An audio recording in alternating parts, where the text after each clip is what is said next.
नमस्कार, मैं Ranjit Kumar.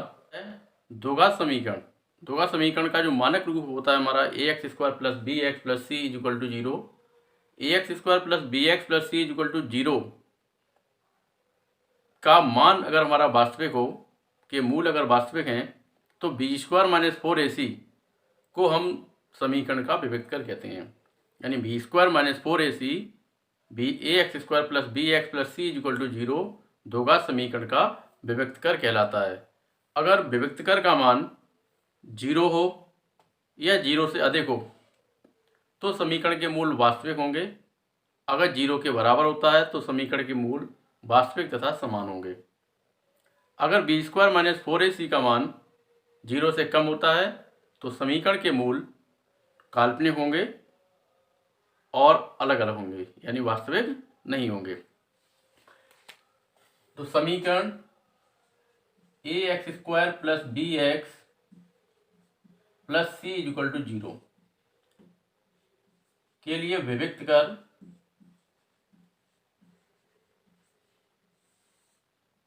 D is equal to B square minus four A C, यानी विभक्तकार का जो मान होता है वो B square minus four A C को ही हम समीकरण A X square plus B X plus C equal to zero का विभक्तकर कहते हैं। यदि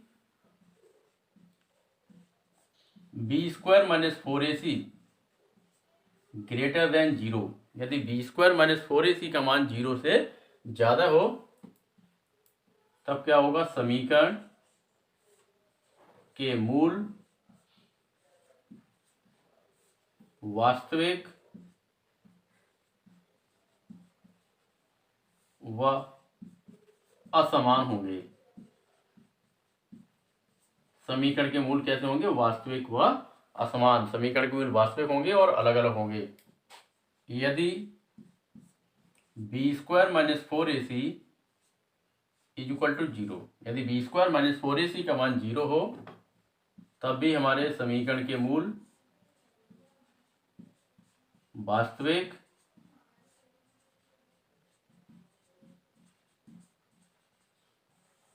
व समान होंगे। दोनों कंडीशन में यदि B square minus four A C का मान जीरो से ज़्यादा हो तब भी मूल हमारे वास्तविक होंगे, और B square minus four A C का मान अगर जीरो हो तब भी हमारे समीकरण के मूल वास्तविक होंगे। लेकिन B square minus four A C का मान जब जीरो होगा तो समीकरण के मूल वास्तविक होंगे और दोनों ही समीकरण के जो मूल है वो कैसे होंगे, बराबर होंगे। जबकि ग्रेटर देन में समीकरण के जो मूल प्राप्त होंगे वो दोनों अलग अलग प्राप्त होंगे। B square minus four A C का मान अगर जीरो से कम हो, B square minus four A C का मान अगर जीरो से कम हो तो समीकरण के मूल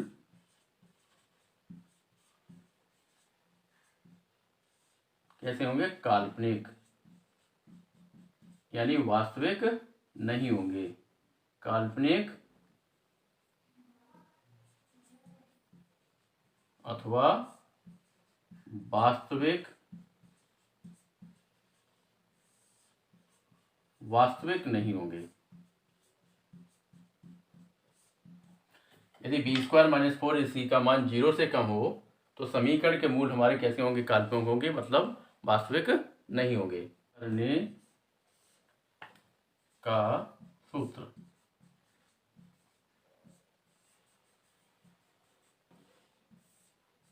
यदि समीकरण A X square plus B X plus C equal to zero के मूल जीरो हो या जीरो से बड़े हों तो उसे हल करने के लिए सूत्र होता है हमारा X is equal to minus B plus minus under root में B square minus four A C upon two A.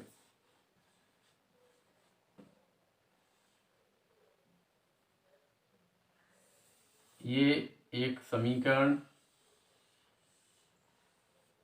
ये एक सूत्र है हमारा जिसमें जब समीकरण के मूल वास्तविक हों या जीरो के बराबर हों तो क्या करेंगे, हम इस सूत्र से समीकरण के मूलों को ज्ञात कर सकते हैं। अगर कोई समीकरण हमारा गुणनखंड विधि से हल नहीं होता है तब भी हम उस समीकरण को इस सूत्र से ज्ञात कर सकते हैं। यानी अगर समीकरण हमारा गुणनखंड विधि से हल हो जाए तो ज्ञात कर सकते हैं, और गुणनखंड विधि से हल ना हो, यानी किसी भी कंडीशन में अगर कोई हमारा समीकरण दिया है तो इस फॉर्मूले से हम उस समीकरण को हल करके उसके मूल को ज्ञात कर सकते हैं।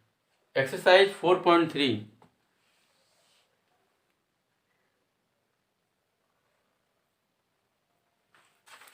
एक्सरसाइज 4.3 का पहला प्रश्न है 2x² - 7x + 3 = 0 को हमें पूर्ण वर्ग बनाकर हल करना है। अगर इस समीकरण के मूल वास्तविक हैं, अगर समीकरण के मूल वास्तविक हैं तो क्या करना है, इसे हमें पूर्ण वर्ग बनाकर हल करना है। तो सबसे पहले हमें ये देखना पड़ेगा कि ये समीकरण हमारा वास्तविक है या नहीं है, यानी इसके जो मूल प्राप्त होंगे वो वास्तविक होंगे या नहीं होंगे। तो क्या करेंगे, हम पहले द्विघात समीकरण का जो मानक रूप है हमारा ax² + bx + c = 0 से इसकी तुलना करेंगे। तुलना करके ए बी सी की वैल्यू ज्ञात करेंगे और फिर निकालेंगे विभक्त कर। अगर विभक्त कर का मान 0 या 0 से ज़्यादा होगा तो मूल हमारे वास्तविक होंगे, और अगर विभक्त कर का मान 0 से कम होता है तो मूल हमारे वास्तविक नहीं होंगे। अगर वास्तविक होंगे तो उसे हम हल करेंगे, और वास्तविक नहीं होंगे तो हल नहीं करेंगे। तो सबसे पहले हम तुलना करते हैं ax² + bx + c = 0 से तुलना। a आएगा हमारा 2, b -7 और c 3। विभक्त कर यानी b² - 4ac की वैल्यू निकालेंगे। b² - 4ac, b की वैल्यू हमारी -7 का वर्ग -4 × a की वैल्यू 2 और c की वैल्यू 3, ये हो जाएगा 49 -4 दूनी 8 और 8 का गुणा 3 में करेंगे 24, ये हो गया हमारा 25। और 25 जो है वो हमारा 0 से बड़ा होता है, यानी 25 > 0। जब 0 से बड़ा है तो मूल कैसे होंगे, वास्तविक। मूल कैसे होंगे, वास्तविक। यानी जो समीकरण होगा हमारे, उसके जो मूल है हमारे कैसे होंगे, वास्तविक होंगे। जब समीकरण के मूल वास्तविक हैं तो हमें क्या करना है, इस समीकरण को पूर्ण वर्ग बनाकर हल करना है। क्वेश्चन हमारा है 2x² - 7x + 3 = 0। पूर्ण वर्ग बनाने के लिए क्या करेंगे, हम पहले और दूसरे पद से, यानी x वाले पदों से हम जो हमारा x² का गुणांक है, x² गुणांक हमारा 2 है, 2 हम कॉमन निकालेंगे। कितना होगा, x² - 7/2 × x + 3 = 0। 2 ब्रैकेट में x² - 7/2 × x + 3 = 0, 2 हमने कॉमन निकाल लिया। अब क्या करेंगे, x का जो गुणांक है, x का गुणांक हमारा कितना, 7/2। पूर्ण वर्ग बनाने के लिए हमें x के गुणांक का आधा करना है और उसका वर्ग हमें जोड़ना और घटाना है। तो x का गुणांक हमारा कितना है, 7/2, और 7/2 का आधा कितना होगा, 7/4। स्क्वायर हमारा होगा 7/4 का 49/16, यानी 49/16। तो ये हो जाएगा 2 ब्रैकेट में x² - 7/2x + 49/16 हम जोड़ देंगे और 49/16 घटा देंगे, +3 और = 0। ये हो जाएगा 2 ब्रैकेट में x - 7/4 का होल वर्ग बन गया ये, और -49/16 +3 = 0। -49/8, 2 का मल्टीप्लाई होगा, 16 का 8 हो जाएगा, और +3 = 0। 2 ब्रैकेट में x - 7/4 का होल वर्ग, संख्या पश्चांतर कर दें, = हो जाएगा हमारा 49/8 - 3। 2 ब्रैकेट में x - 7/4 का होल वर्ग = LCM 8, 49 - 24 2 ब्रैकेट में हो जाएगा x माइनस 7/4 का होल वर्ग इज इक्वल टू 25/8। 2 हम डिवाइड में लेके आएंगे भाग में, तो ये हो जाएगा x माइनस 7/4 का होल वर्ग इज इक्वल टू 25/16। 2 का जब हम 8 में भाग देंगे कितना हो जाएगा, 8 दूनी 16। दोनों तरफ वर्गमूल लेने पर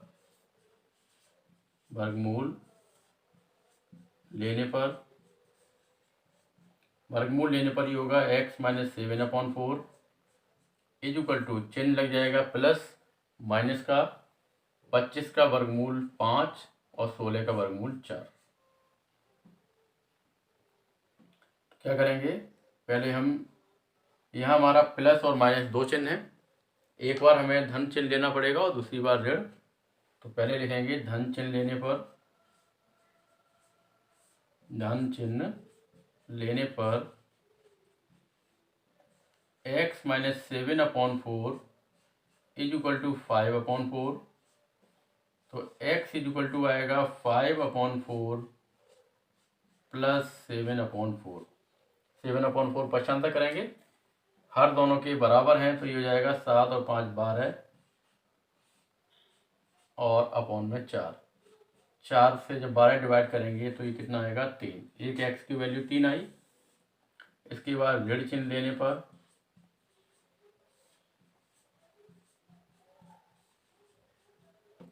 x minus 7/4 is equal to 5/4। ऋण चिन्ह लेंगे तो x minus 7/4 is equal to minus का 5/4। x इज इक्वल टू होगा माइनस 5/4, पक्षांतर करेंगे तो प्लस का 7/4। x is equal to upon में हमारा 4, 7 में से 5 घटाएंगे कितना आएगा, 2। 2 से 4 कट जाएंगे 2 बार, तो x की वैल्यू हमारी आ गई 1/2। यानी x के हमारे दो मान प्राप्त हुए, x इज इक्वल टू 1/2 और x is equal to 3। x के दो मान प्राप्त हो गए हमारे 1/2 और 3। सेकेंड पार्ट है हमारा 2x² plus x minus 4 is equal to 0। ax² plus bx plus c is equal to 0 से कंपेयर करेंगे।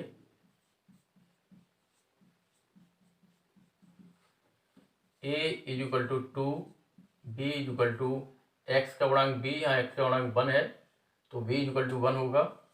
c is equal to -4। b² minus 4ac is equal to b की वैल्यू 1, 1 का स्क्वायर माइनस 4 इंटू a की value 2 और into c का मान कितना, minus का 4। तो 1 माइनस माइनस हो जाएगा प्लस, 4 चौक 16, 16 और 16 दूनी 32। कितना आएगा, ये आ गया 33। और 33 की जो वैल्यू है हमारी वो कितनी होती है, 0 से ज़्यादा। 33 जो है वो 0 से ज़्यादा हुआ, तो जो समीकरण के मूल हैं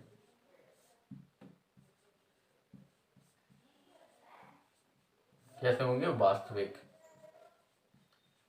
यानी जो हमारा समीकरण है उसके जो मूल प्राप्त होंगे वास्तविक होंगे।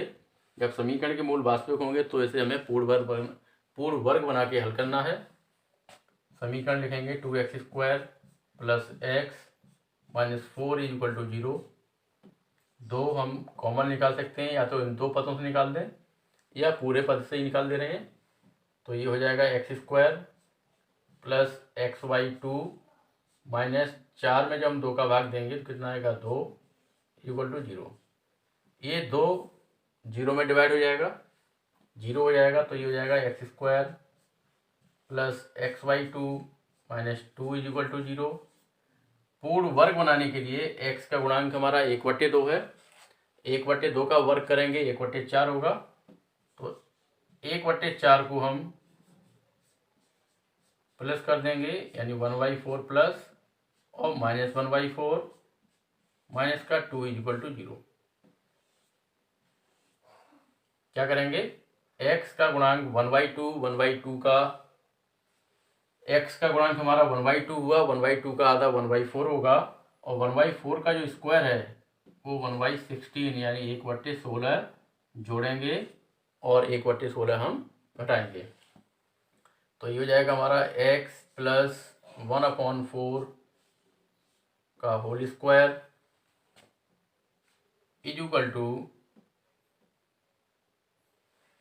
हमारा हो जाएगा 1/16 प्लस का 2। तो x प्लस 1/4 का whole square is equal to LCM हमारा होगा 16, हो जाएगा 1 प्लस 32। तो x प्लस 1/4 का whole square is equal to 33/16। वर्गमूल लेने पर x plus 1/4 is equal to under root में प्लस माइनस अंडर रूट में 33/16 का वर्गमूल होगा 4। x इज इक्वल टू आएगा प्लस माइनस अंडर रूट 33/4। 1/4 पश्चांतर करेंगे तो माइनस का 1/4। x is equal to plus minus under root में 33 माइनस का 1/4। क्वेश्चन है हमारा थर्ड पार्ट इसका 4x square plus 4 under root 3x और प्लस 3 इज इक्वल टू 0। तुलना करेंगे तो a इज इक्वल टू 4 आएगा, b इज इक्वल टू 4√3 और c is equal to 3। b square minus 4ac is equal to b की value 4√3 का square minus 4 into c की value 3। Under root 3 का वर्ग 3 होगा और 4 का वर्ग होगा 16 हमारा। तो 16 और 3 का मल्टीप्लाई कितना होगा 48 माइनस 4 चौक 16 और 16 तिया 48, यानी कितना आया 0। बी स्क्वायर माइनस 4ac का मान 0 आया। तो इसके जो मूल होंगे वो भी हमारे वास्तविक होंगे। समीकरण के मूल कैसे होंगे वास्तविक। समीकरण के मूल वास्तविक हैं तो क्या करना पड़ेगा हमें 4x square plus 4√3x plus 3 is equal to 0 को पूर्ण वर्ग बनाकर हल करना पड़ेगा। ये हमारा 2x का स्क्वायर प्लस 3 होगा हमारा अंडर रूट 3 का स्क्वायर इज इक्वल टू 0 और यहाँ कितना होगा 2 इंटू ए की वैल्यू 2x और इंटू बी की वैल्यू अंडर रूट 3, यानी A square plus B square plus 2ab। ये होल स्क्वायर हो गया हमारा a प्लस बी का होल वर्ग। ए की वैल्यू हमारी 2x प्लस बी की वैल्यू अंडर रूट 3 का whole square is equal to 0।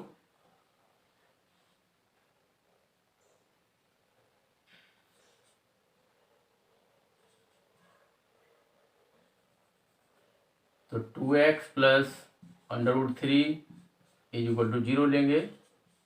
2x is equal to होगा माइनस का रूट 3 और x is equal to minus root 3/2। 2x plus root 3 का होल वर्ग है, यानी 2x प्लस रूट 3 के दो खंड हैं हमारे 2x plus root 3 into 2x plus root 3। जब हम पहले खंड को 0 के बराबर करेंगे तो x की वैल्यू माइनस रूट 3/2 आएगी और दूसरे खंड को भी हम जब 0 के बराबर करेंगे तो हमारी सेम वैल्यू प्राप्त होगी -3/2। 0 आया था हमारा बी स्क्वायर माइनस 4ac। इसका मतलब मूल वास्तविक है और दोनों मूल कैसे होंगे समान होंगे। तो x की जो दोनों वैल्यू है हमारी वो माइनस की √3/2 माइनस की √3/2 प्राप्त होंगी। x की जो दोनों वैल्यू हैं वो हमारी कितनी प्राप्त होंगी minus under root 3/2 comma minus की अंडर रूट 3/2। फोर्थ पार्ट है इसका 2x square plus x plus 4 is equal to 0। a is equal to 2, b is equal to 1 और c is equal to 4। b square minus 4ac is equal to b की value 1 का square minus 4 into A की value 2 और into c की value कितनी 4। तो 1 minus 32 is equal to minus का 31। यानी less than 0। B square minus 4ac जो हमने निकाला उसकी वैल्यू हमारी कितनी आई, -31, यानी 0 से कम है। तो इसके जो मूल हैं वो कैसे हैं, काल्पनिक, यानी वास्तविक नहीं है। जब काल्पनिक है तो इसे हमें हल नहीं करना है, जिसके मूल हमारे वास्तविक थे उसी को हमें हल करना था। क्वेश्चन नंबर 2 है, दूसरे प्रश्न में दिया हुआ है कि ऐसे समीकरण, पहले क्वेश्चन में जो समीकरण दिए हुए हैं, जिन समीकरणों के मूल वास्तविक हैं उन्हें हमें सूत्र द्वारा हल करना है। जो सूत्र हमने लिखाया था x equal to -b plus minus under root में B square minus 4ac upon 2a, उस सूत्र से हल करना है। तो पहला पार्ट हमारा था इसका 2x square minus 7x plus 3 equal to 0।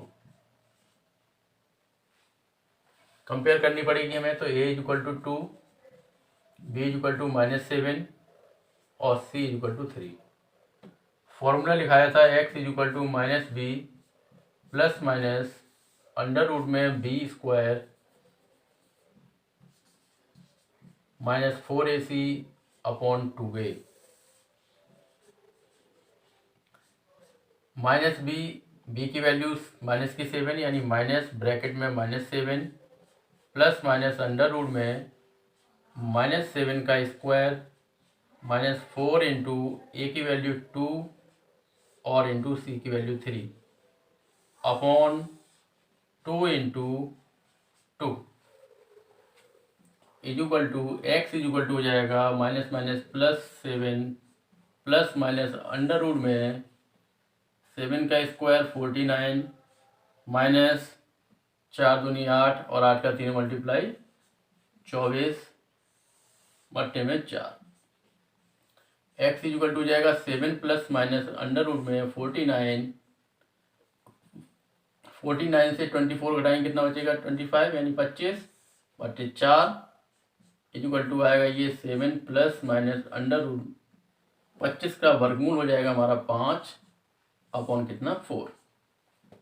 तो x इक्वल टू, यानी x की वैल्यू कितनी आएगी 7 plus 5 upon 4 comma 7 minus 5 upon 4, यानी x की दो वैल्यू होंगी, प्लस माइनस दो चिन्ह लगे हुए, एक बार हम प्लस चिन्ह लेंगे और दूसरी बार माइनस। तो x इक्वल टू आएगा 7 plus 5 upon 4 comma 7 minus 5 upon 4, यानी x equal to 12 upon 4 comma 2 upon 4। x equal to आ गया 3 कॉमा 1/2।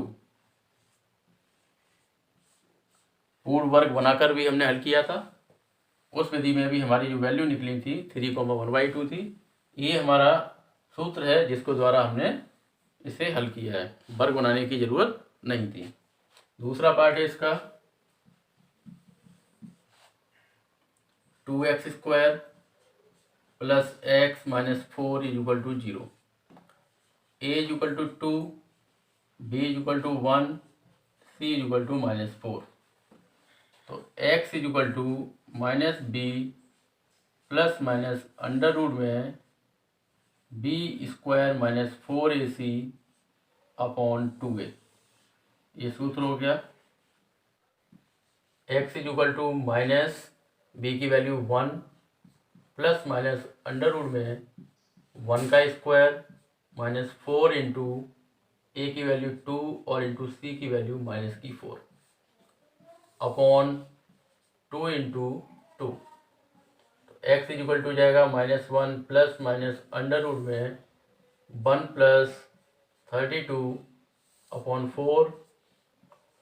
x इक्वल टू आएगा -1 प्लस माइनस अंडर रूट में 33 अपॉन 4। ये समीकरण क्या होंगे, -1 plus minus under root 33 upon 4। Third part है इसका 4x square plus 4 under root 3x plus 3 equal to 0। Compare करने पर a इक्वल टू 4 आएगा, b इक्वल टू 4 रूट 3 और c इक्वल टू 3। सूत्र होता है हमारा x equal to minus B plus minus under root में B square minus 4ac upon 2a। तो माइनस बी की value 4√3 plus minus under root में 4√3 का whole square minus 4 into 4 into C की वैल्यू 3 अपॉन 2 इंटू ए की value 4। X is equal to minus 4√3 plus minus under root में 4√3 का square करेंगे 48 आएगा, minus 48 upon 8। X is equal to minus 4√3 plus minus under root में 0 upon 8। X is equal to जाएगा minus 4√3 और plus minus 0 upon 8, यानी x is equal to minus 4√3 upon 8। 4 से 8 cut जाएंगे 2 बार, तो x की जो वैल्यू आएगी वो कितनी आएगी, -√3 अपॉन 2। यानी x के जो दोनों मान आएंगे, जो दो घात समीकरण है उसके दोनों मान आएंगे वो कितने होंगे, -√3/2। यानी x की जो वैल्यू आएगी -√3/2, कॉमा दूसरा मान भी जो हमारा है वो -√3/2 आएगा, क्योंकि एक बार हम प्लस चिन्ह लेंगे और एक बार माइनस चिन्ह लेंगे। प्लस चिन्ह लेने पर भी यही मान आएगा और माइनस चिन्ह लेने पर भी यही मान आएगा। एक्सरसाइज 4.3 के जो आगे के प्रश्न हैं उन प्रश्नों को हम अगले वीडियो में देखेंगे। धन्यवाद।